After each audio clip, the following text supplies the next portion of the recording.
I'm here with David, and we've been friends for a decade, and he's going to share a little bit about how he came to faith and his journey. I'm from a non-Christian family, and my first exposure to Christianity and the Bible was in primary school. So a lot of the children there were predominantly Christian, and I felt very left out whenever they went to religion classes. So one day I was like, "Where are you guys all going?" And I got the permission slip, got it signed, and then I started going to religion classes. So that was, I guess, my first exposure to Christianity. And then we went to the same school, and I didn't really think about the Bible or Jesus until my later years, in the senior years, where you started leading Connect. And and I think you kind of invited me to join Connect. And Connect is our Christian school lunchtime group. Christian school lunchtime group. And joining that kind of reconnected back to what I learned in primary school.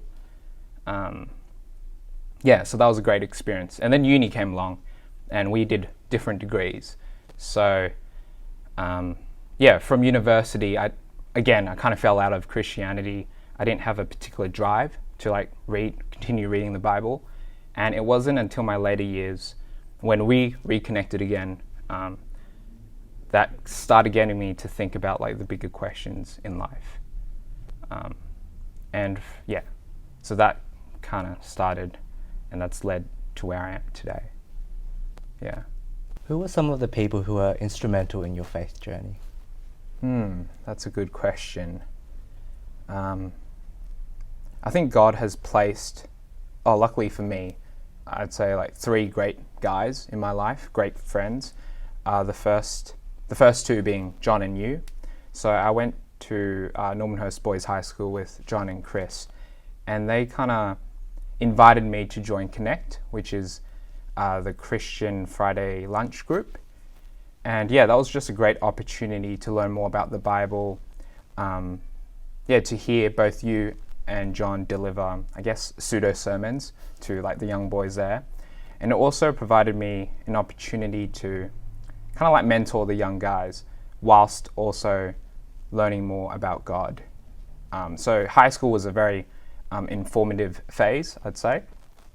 And unfortunately, uni happened, and in the first 3 years of uni, I was very focused on studying, internships, and I didn't have time to look at the Bible I had in my room.